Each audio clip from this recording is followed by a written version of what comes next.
This is Christopher John Bjerknes. It is April 25th, 2024. I have found a ton of proof that validates my theory that in the Messianic era, they are planning for the new Garden of Eden to be underground in hell. They are planning for the new Noah's Ark to be underground in bunkers and tunnels where they're going to ride out the apocalypse, the war of Gog and Magog, World War III. They're going to ride that out underground in hell in their new Garden of Eden. Their new Noah's Ark is going to be underground in hell. And the world to come, Olam Haba, their Jewish utopia, is to be underground. And this is absolutely nothing new for them. There have always been large groups of cave-dwelling Jews. There's even a Wikipedia page about it. The Essenes, the ones who wrote the Dead Sea Scrolls, lived in caves underground. The Edomites, who converted to Judaism, lived in caves and in underground buildings that they built. The North African troglodytes, described by Josephus, lived in underground cities. And in Libya, Morocco, North Africa, there are many Jewish underground cities. They would bury their dead above ground and themselves live underground in hell because they worship darkness. They worship Seth. They want to live in hell. They hate the sun. They hate the sun god, Ra. Ra in Hebrew means evil. Their god is a cloud of darkness, a black cube that lived in the Holy of Holies. Their goddess, Shekinah, her divine presence, lives in the cave of the patriarchs that Abraham supposedly bought as a grave site. They believe that cave is the entranceway to the new Garden of Eden, which is hell. The world to come is hell, and they are planning to live underground.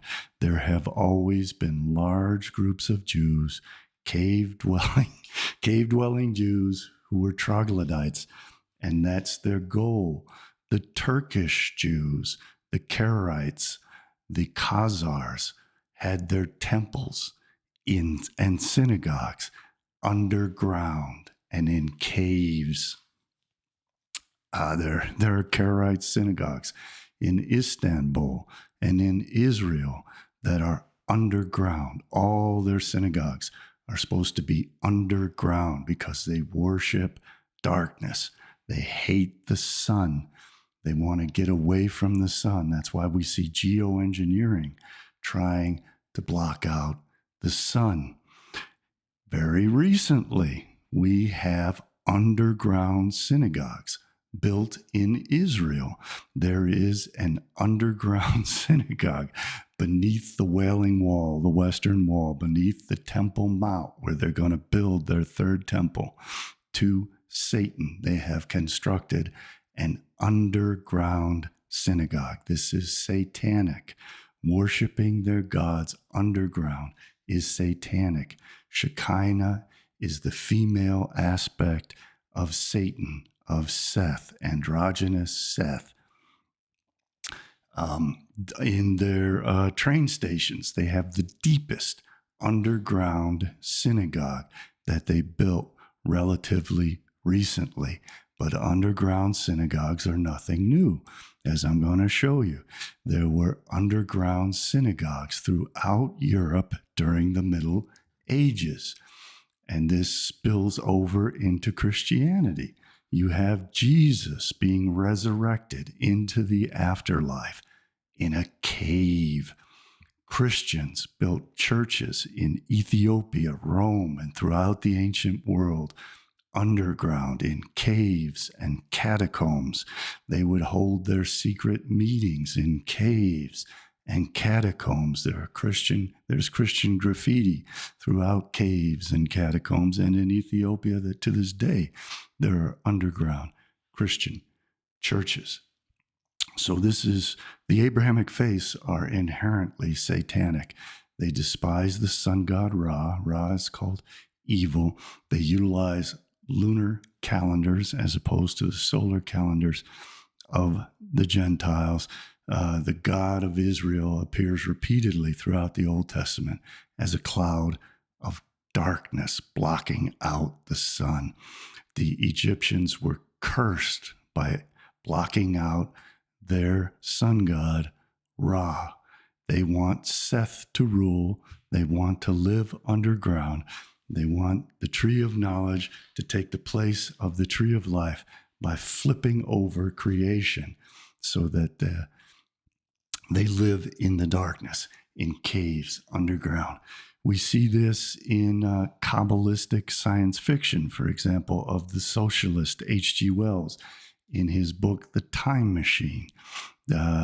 This new race lives underground and feeds upon human beings. He also put it into his movie, Things to Come. They eventually build a city underground that is perpetually lit. The Kabbalists believe that the darkness will shine on the eighth day, which is the eighth candle of their menorah. As I've gone over again and again, they clearly worship darkness and want to live underground and have always had prominent groups who lived in caves. Josephus wrote about it. It appears in the Old Testament, and we have the archaeological evidence of all of it. So very recently, we had Chabadniks building tunnels in their chief synagogue underground. So this is not only something that was ancient, something that was medieval, it is current. It is a thread throughout Jewish history that they are cave dwellers and that their world to come is going to be underground. So some of you, probably most of you, have seen this rather amusing video of an apparent Chabadnik coming out of the ground. I don't know why that's not showing. Let's start that again.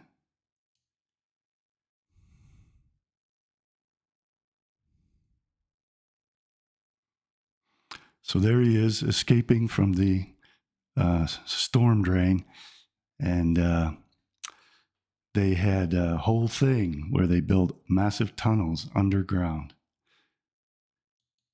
And they were caught and they filled it in with cement. The city filled it in with cement, covering up all of the evidence. And we have a WEF guy, Yuval Noah Harari, talking about the technological Noah's Ark that they are planning, which I'm saying is going to be underground, and is why they have built so many underground bunkers and tunnels. They want to ride out the new flood, the apocalyptic war, nuclear weapons, biological weapons, chemical weapons, blocking out the sun, killing off all organic life to replace it with their new race of robotic AI slaves who do not depend upon any kind of ecosystem of carbon-based organic life forms. If bad comes to worse, then when the flood comes, the scientists will build a Noah's Ark for the elite, leaving the rest to drown, the rest of the people and the rest of the ecosystem. If bad comes to worse, then when the flood comes, the scientists will build a Noah's Ark for the elite, leaving the rest to drown, the rest of the people and the rest of the ecosystem. If bad comes to this is what I've been saying, that their goal is to utilize bunkers and tunnels underground as their new Noah's Ark to ride out the coming apocalyptic war. As far as I know, Harari never tied it to that. He simply said that there will be some kind of new technological Noah's Ark. But given their history of being troglodytes, and given the fact that their religion shuns the sun, their day begins at sunset. They utilize a lunar calendar. Their god Shekhinah is the moon. All of that indicates, and I have abundant proof that I'm going to show you, and this is only a small fraction of what I've found, but what I found is so much that I can't show it all to you, at least not in this video. I want to thank the nations who tipped me off as to Harari validating my theory on his Twitter page. He's been doing yeoman's work, promoting my work and contributing his thoughts to what I've been posting, and I'm very grateful. I'm not even certain if it's a him. I apologize. There's no way of knowing when it's an anonymous Twitter account. So this is their goal. Their goal is to turn their world to come into Sheol, hell. The world beneath will become the world above, and the world will flip over. Everything will be like an hourglass that's turned over in the world to come, and their black sun will illuminate them underground. That's why they're building synagogues underground. That's why they're planning for their technological Noah's Ark to be underground. And we, on the surface, are all going to be killed off. And that's going to be the great cleansing of the evil other side of the Sitra Achra, so that the Sitra de Smola can steal all the sparks of holiness, everything that is good, true, and beautiful about humanity in the Gentiles. They can steal it and then bring it underground with them in their planned world of hell, their planned world to come. And that has been their plan all along. This is from Robert Flood.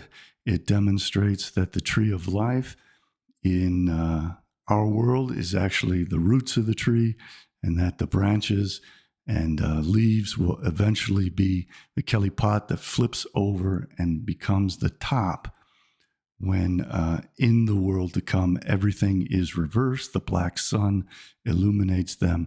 We are cleansed from the surface of the earth, and they begin to live underground in their world to come. And I want to thank my donors, Carolus, Norbert, Umberto, Gregory, Bob, Lance, Bosma, Angelina, Jerry, Jeannie, Barry, Ali, Ryan, Carolina, Anisha, Kelly, Mark, Robert, Kevin, Gary, Elton, at Jungaritis, Paul, Oliver Wilson, George, and at Alan Greenspun. So let's start going through some of the abundant proof that I've found that all this is so, and that these are their plans, and that they have always had groups of their own people who lived underground in caves and in tunnels. This is something about this new underground synagogue beneath where they're going to build the third temple on the Temple Mount beneath the Wailing Wall.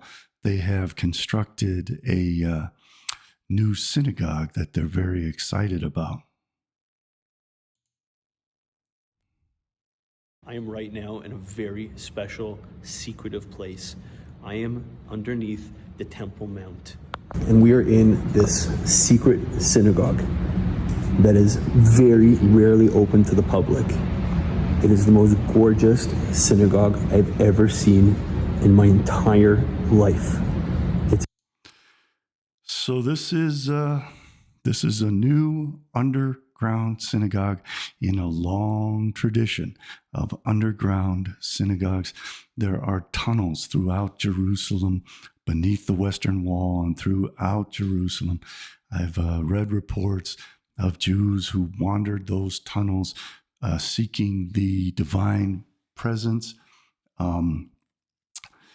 Shimon Bar Yochai, the very virulently anti-Gentile rabbi who is prominent in the Talmud for calling Gentiles beasts, for saying that the best among the Gentiles deserves death, which means the Gentiles must be completely eradicated from existence. He lived in a cave with his son, Eleazar, for 12 years, like the 12 months, the 12 lunar cycles of the year, the 12 zodiac symbols, the 12 tribes of Israel. He supposedly lived in a cave for 12 years and there gained his enlightenment. Why would he gain his enlightenment in a cave? Because the God of Israel is the God of hell, is Satan, is Seth, is Shekinah, the female aspect of Satan, Mother Earth who lives beneath in the earth. The original mythologies had humanity being created in the womb of the earth. In the afterlife, people are buried underground. So the world to come is the afterlife of humanity, and they will live like the dead underground in Tartarus. This is, that last one was by Burrell Solomon, and you can find it on YouTube. Here's the URL. Here's the URL of another one, very excitedly describing this. I guess it's Dr. Drew Allerton from Bible Trek. Beneath the street level in Jerusalem, above us here, are the walls that are actually built into the Western Wall. We're now beneath the ground level that you can get to where the Wailing Wall is, but this is the wall that Herod built, a huge retainer wall. And this is a synagogue that sits within the Western Wall. You can see there at the far end the cage-like structure that would house the Torah.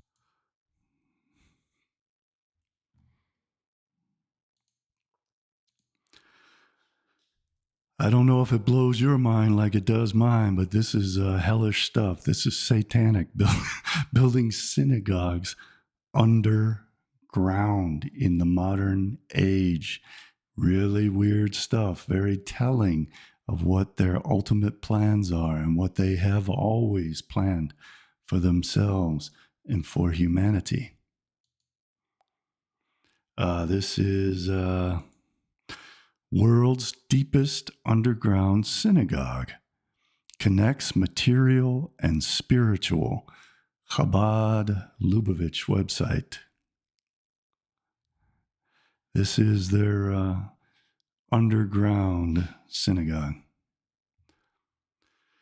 For more than 7,000 daily passengers who travel on the Jerusalem-Tel Aviv heavy rail line, Yitzhak Navan Station is the gateway to Jerusalem, evidently the gateway to hell, located to the adjacent blah, blah, blah. There was a tremendous demand for a synagogue here, says Rabbi Yeshayahu Weiss, who is the Chabad rabbi of the new underground synagogue. World's deepest underground synagogue. So we have Chabad building tunnels under their synagogue in New York. We have Chabad building an underground synagogue in the train station. What's going on? The Essenes, who wrote the War Scroll, the scroll of the war of the sons of light against the sons of darkness. But their light is the illuminated darkness, the darkness of the fourth day.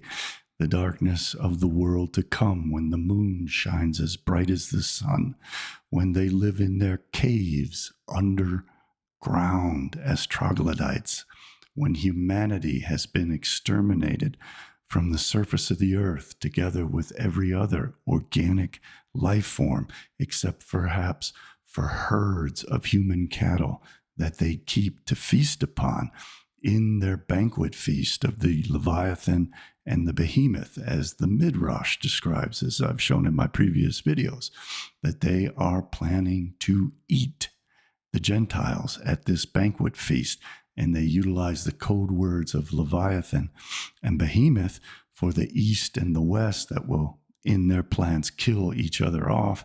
And then they talk about how, since we're not going to be slaughtered in a kosher manner, they still have the ability to consume us. Literally, they're planning to eat us.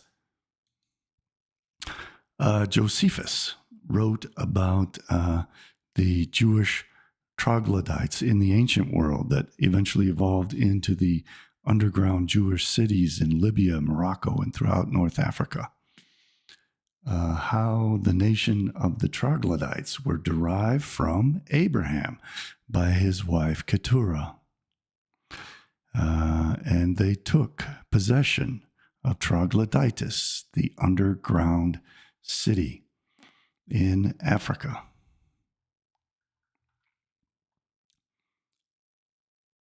There's something in here too about it. You can pause the video and read it if you'd like. I've got so much to show, I can't go through and read everything. But this is very important. This is an article that appeared on a man's journey. I think it appeared in 1907. And I'll go and show the cover, I guess, when I get done reading from it. It's an article called "The Troglodyte, the Cave-Dwelling Jews of the Sahara."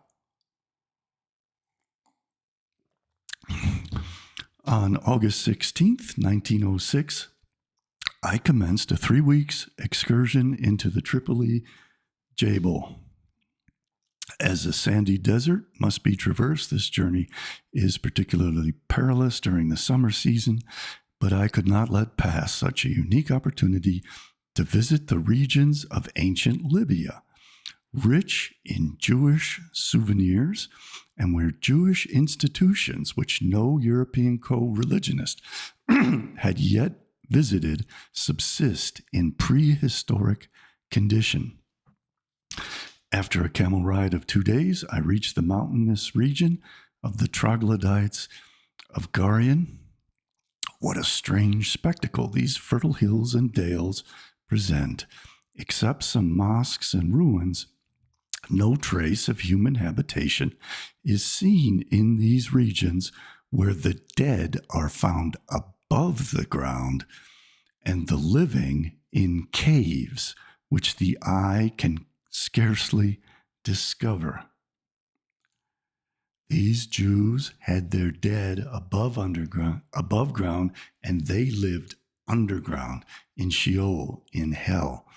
This is their ultimate plan, to flip the world, to turn creation on its head, to block out the sun god Ra, so that all organic life, which is based upon photosynthesis and derives from organic compounds in the chemistry of life and the ecosystems of life, is disappeared and cleansed with their new flood of geoengineering, of nuclear war, biological war, chemical war, burning down all the forests, blackening the skies. And then they are going to live underground. The living belong underground, according to them, which is the new Noah's Ark, where they're going to ride out this period, and the world to come, their new Jewish utopia in Olam Haba.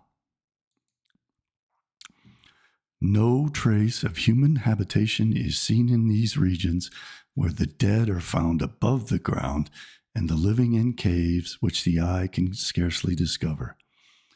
The regions of Garian, inhabited by troglodytes, cave dwellers, contains a fair number of Muslim villages. If, however, this term can be applied to these naked hills of red earth like Edom. The Edomites also lived in caves underground where nothing indicates the existence of human beings. From time to time, the keen eye discovers amidst olive and fig trees. The olive tree is the tree of life. The fig tree is the tree of death, the tree of the knowledge of good and evil. Or near a mosque or ruins, holes open in the declivity of a hill, resembling in form the door of a cave. A little wooden door opens before the traveler.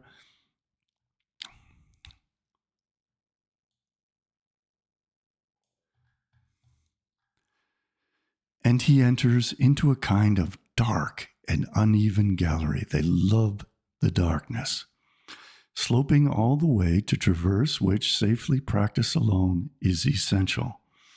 After a walk of 15 or 20 meters, 45 to 60 feet plus, one descends into a kind of court, feebly lighted from above by some rays of light.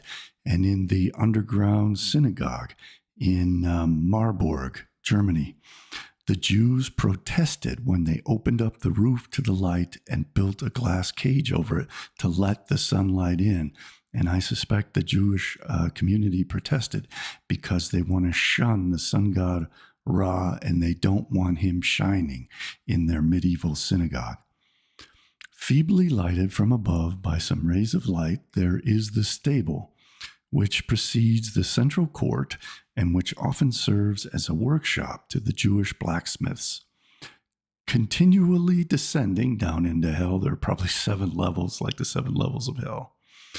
A subterranean court is reached, which serves as a central dwelling, kitchen, and workshop, the compartments being in caves dug in the walls of the court, from which they receive a little light and air. The natives find subterranean life very natural and comfortable, though the traveler scarcely feels at ease. The synagogue in the village Beni Abbas is also situated in a cave, but the access is open and easy, and its roof is even above the level of the ground. This is a long article. It talks a lot about all of this, and it is absolute proof of these North African troglodyte Jews who have been there, were there before Josephus. And that's quite a while.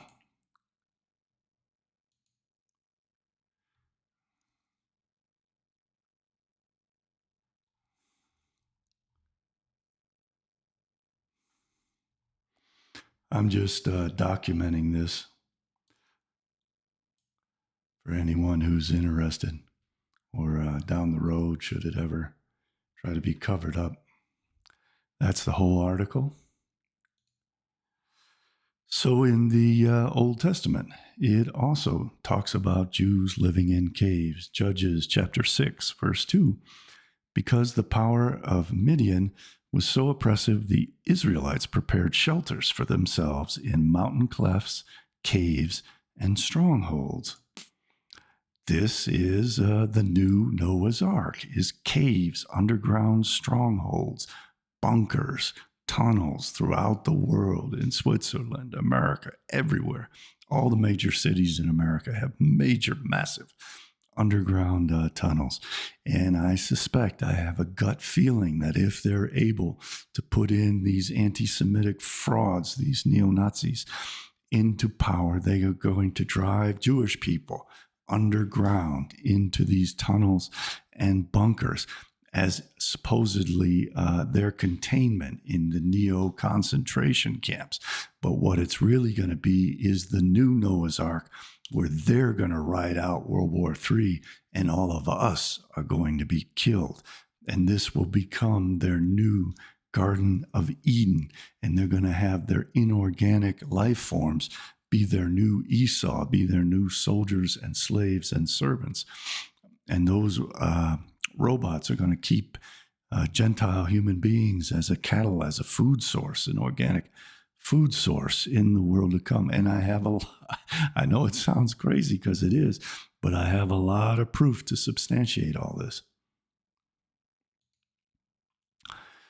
Again, the Essenes, the ones who wrote the Qumran scrolls, the virulently anti-Gentile Dead Sea Scrolls calling for the war and the extermination of all of the Gentiles, lived in caves, as did the Jews during the Bar Kokhba revolt, and when they were fleeing from Hadrian and the destruction of Judea, but also when they wanted to escape the Hasmonean and Herodian kings and practice their own virulently anti-Gentile form of Judaism. They lived in caves, so this is their Noah's Ark. This is where they survive when everyone else is killed off. Caves in which Jewish rebels hid from Romans 2,000 years ago, found in Galilee. This is where the troglodyte Jews live. This is the form that their Noah's Ark takes, Neo-Noah's Ark. As I mentioned, Rabbi Shimon Bar Yochai lived in a cave for 12 years with his son, Eleazar. And that's talked about in the Babylonian Talmud, Tractate Shabbat, Folio 33b. They sat in the cave for 12 years. Elijah the prophet came and stood at the entrance of the cave and said, "Who will inform Bar Yochai that the emperor died and his decree has been abrogated?" This Shimon Bar Yochai is the most virulently anti-Gentile among the Jews. He's considered the Messiah, son of Joseph of his time. He called Gentiles beasts. He said, and those beasts are literal beasts of the field to be eaten and consumed in the world to come at a great banquet feast, which Bava Batra talks about in Folio 74, and which I've proven in the Midrash, talks about eating Gentiles as a food source. Not only did the very significant supposed author of the Zohar, the vehemently anti-Gentile Zohar, which calls for the extermination of all Gentiles, as if Amalekites, as if the Kelipat, that has to be cleansed from existence so the Kedusha, the holy sparks, can reign in their underground world to come. Not only he, but also the Hasidic founder of Judaism, Baal Shem Tov, used to meditate in caves in Ukraine. In Ukraine and Crimea, the Turkish Jews, the Khazars, and the Karaites had their synagogues in caves, their temples in caves, and some of them lived in caves in underground cities. I discussed the cave of the patriarchs, which Abraham supposedly bought as a gravesite. It is supposed to be the entrance to the Garden of Eden, the new Garden of Eden, meaning that the new Garden of Eden is underground, is hell. It is also where the divine presence of Shekinah, of Shekinah, is supposed to live, Ms. Shin. Chabad has a website about all of that, caves and kingships. Kabbalah illustrates the unique role of each of the terms used for the cave of Machpelah. Let's see if I can find a little bit of that.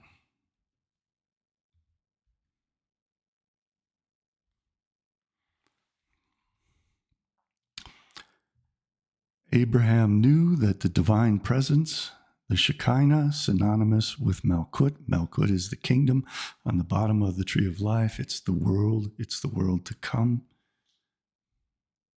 and it unites the two trees, the Sephirotic tree and the Kelipotic tree, unite in the earth of Malkut, which is Shekinah. So the divine presence, Shekinah, is in this cave of the patriarchs. This Sephirul Parsuf is synonymous with the divine presence, the Shekinah, the Shekinah, which is also known as the field of holy apples.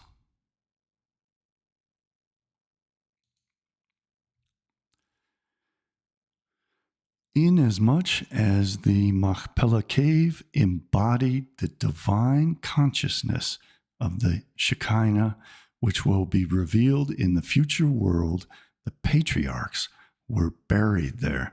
They also have legends in the Talmud that all the bones of dead Jews around the world will roll through tunnels that are constructed under the earth back to Jerusalem. I'm not making this up. You can see this in the Kabbalistic horror films where you see these skeletons rolling underground. All of that is straight out of the Talmud and the Jewish legends that are also found in the Old Testament in Ezekiel chapter 37 of the old bones underground in the afterlife of the world to come, attaining new flesh when they will all be resurrected as Jesus Christ was resurrected in a cave underground. And again, the Christians had and have underground churches, met in catacombs, burial places filled with dead bones. They would have their meetings. It's very, very, very satanic.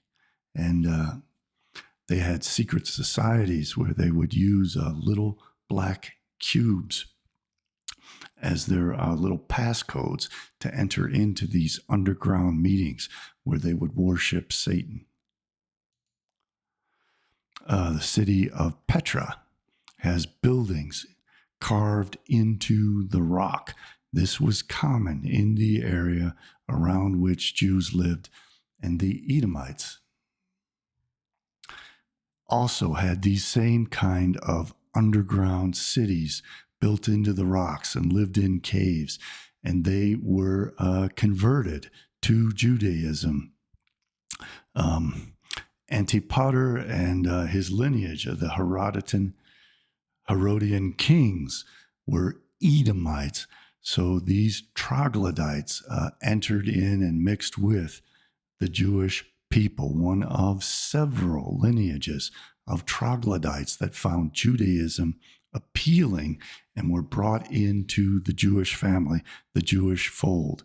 Again, the Turkish Jews were another one of these troglodytes who were brought into the Jewish fold, both the Khazars and the Karaites. So the Karaites have their synagogues underground, and there are big ones in Jerusalem, in Istanbul, in Ukraine, and the Edomites also had lived underground, and this is described in several places in the Old Testament. Let me get out of the way so I can read it. Obadiah 3 and 4 talks about the Edomites. The pride of thine heart hath deceived thee, thou that dwelleth in the clefts of the rocks. In other words, in caves up in the mountains, whose habitation is high, that saith in his heart, who shall bring me down to the ground?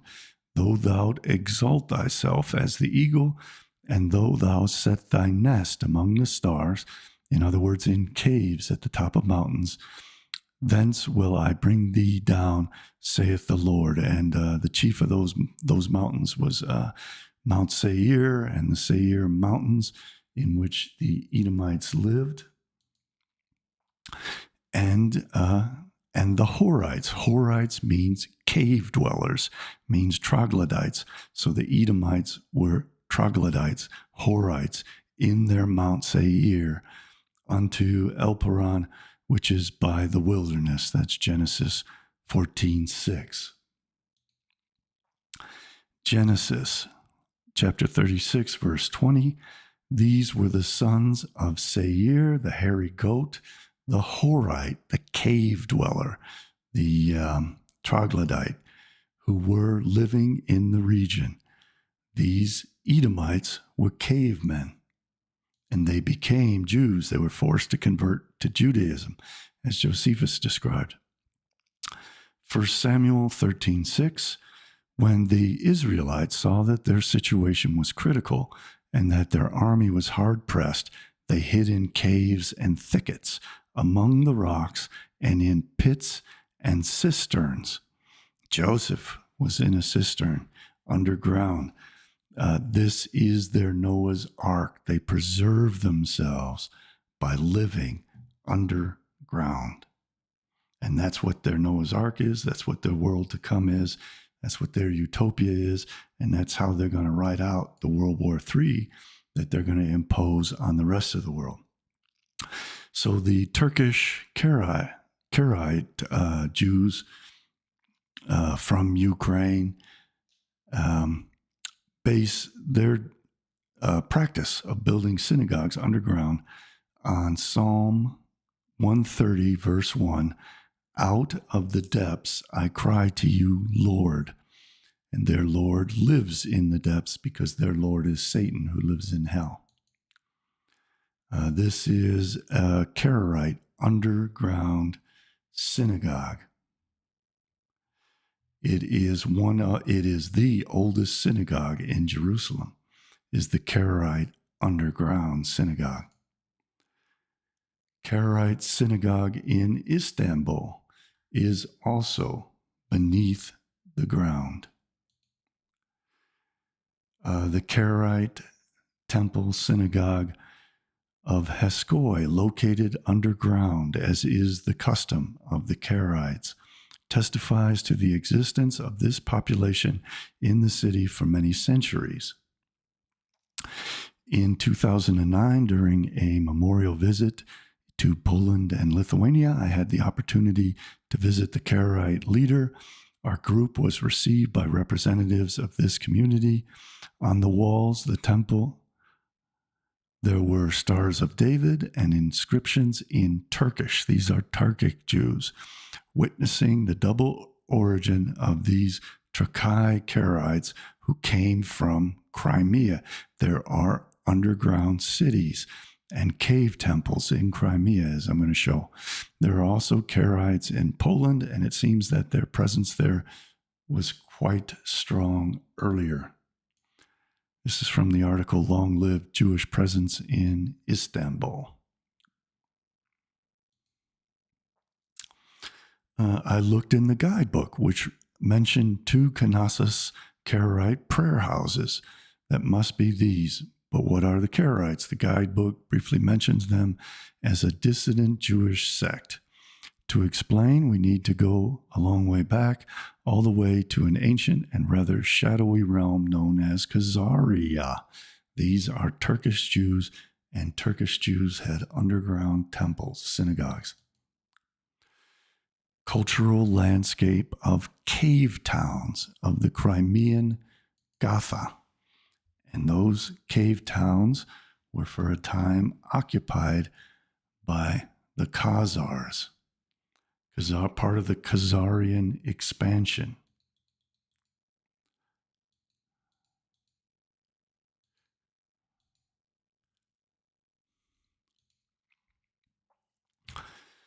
This is another cave-dwelling region that was occupied by the Khazars, Khazar remains in Ukraine. Khazar Khaganate, Khazar fortified settlement, and these were cave dwellings. Complexes of cave temples, cave hermitry, existing caves or building new ones to hermit or to perform religious practices. There are 6 worship caves and cave complexes, underground cave synagogues. The Times of Israel talked about these underground synagogues that were discovered in Spain. About 175 miles northeast, the ancient city of Ubeda stands another formerly unknown synagogue with a medieval mikveh. The underground Jews in Chabad in New York said that they were building this tunnel for a mikveh, or ritual bath, which gives it a nickname, the Synagogue of Water. Buried under the bedrock of the city's surrounding houses, the synagogue lay undisturbed until it was accidentally unearthed in 2007. There's the mikveh, where Jewish women would take a ritual bath to cleanse themselves after menstruation. The Synagogue of Water is divided into 7 interconnected chambers, 7 as in the 7 levels of hell, including the well-preserved mikveh. Here is a website dedicated to the Spanish Synagogue of Water, Sinagoga del Agua. This is that underground synagogue I was talking about in Marburg, and the Jewish community objected to the fact that they built a glass cover for it so that the light would shine through into it. Evidently, they didn't want Ra, the sun god, shining down into their medieval synagogue, which has a Magen David, a shield of David, star of David in it.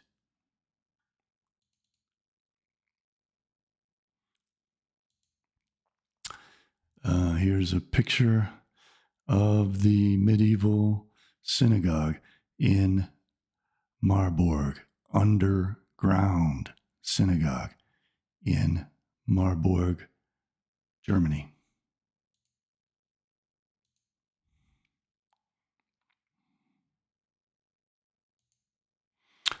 So yeah, it's a real thing.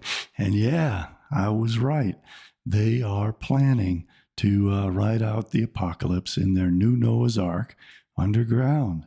And they're planning to make the new world to come, Olam Haba, destroy the present world, Olam Hazeh, and replace it with the world to come, Olam Haba, underground in hell. And they want to make their god Seth triumph over Horus and Ra, the god of the sun. They want to get rid of the sun, and they're deliberately blocking out the sun in the name of fighting climate change. And by blocking the sun, they're causing the oceans to heat up even more, because the photonic action of the sun hitting the water causes evaporation. Evaporation has a cooling effect. They are also dispersing moisture into the atmosphere, which is the worst of the greenhouse causing substances in the atmosphere. They are setting forest fires. All of this, instead of fighting climate change, artificially generates climate change and makes things hotter, not cooler. So as is always the way, they lie to us to get us to go along with this by creating the artificial dilemma that the earth is heating up. And then all their proposed solutions for the earth heating up, for the earth becoming the fire and brimstone, the fire and sulfur of hell, is to put sulfur into the atmosphere, to fill the atmosphere with brimstone, with sulfur, and to burn all the forests, as we've seen all these forest fires these last couple of years. They are literally turning the earth into their description of hell as fire and brimstone. They are setting up to have us force them underground into the new neo-concentration camps of hell in the bunkers and tunnels. And that's going to be their salvation, their Noah's Ark, where they're going to ride out the apocalypse that they're setting up. And then they're going to create their new world to come, Olam Haba, the Jewish utopia, beneath the ground. And they are building their synagogues for that event as we speak. I again want to thank my donors. If anyone wants to contribute, you can do so at my website, cjbbooks.com. I need your contributions to survive and to keep doing this groundbreaking work. I'm the only one in all of human history who has exposed this plan and figured out exactly what they're up to, what they're planning for us. They're planning to use us as a food source. They are planning to live underground. Their religion is grounded in darkness. They have always had groups of troglodytes, and that is their ultimate goal, to become a race of troglodytes that feasts upon the rest of humanity as their cattle. And they have this tradition of cannibalism, as I've shown in my previous videos. The Roman historian Dios Cassius recorded the fact that they slaughtered 500,000 Greeks and Romans and then feasted upon them. I've shown how they eat placenta and foreskins and other, but it's very disgusting. I don't like talking about it, but it is kosher for them to eat human beings. Let's put it that way. The Talmud specifies, and it was again Rabbi Shimon Bar Yochai who specified that Gentile graves do not defile. In other words, we are kosher food for them. So as hard as all this is to believe, again, I've only scratched the surface of the proof that I have accumulated proving all of this. I want to warn everyone. I've been warning Jewish people for 25 years very publicly that they are entering into an age of horror, and they are being driven into it by the same forces that drove them into the Holocaust. They should not participate in any of this, because it is going to be as harmful to them as it is going to be harmful to all of humanity. We need to stop this. I hope that by exposing the horrors of this, that I can inspire people to finally start taking political action to insist that these people be prosecuted and drawn into the courts. That's one of the reasons I'm accumulating all of this evidence to do so. So we got to get active. You can see how the protests against Israel are putting pressure upon the Biden administration to curtail its support of the Israeli genocide of the Palestinian people. Political action works. We need to take legal political action to save ourselves from this future, because if we don't, cave-dwelling Jews will take over the earth and completely destroy the rest of humanity. I want to thank you very much for watching. Please like, share, and subscribe. Please do donate. I need your contributions to survive. Thank you again. I'll see you all next time. Goodbye for now.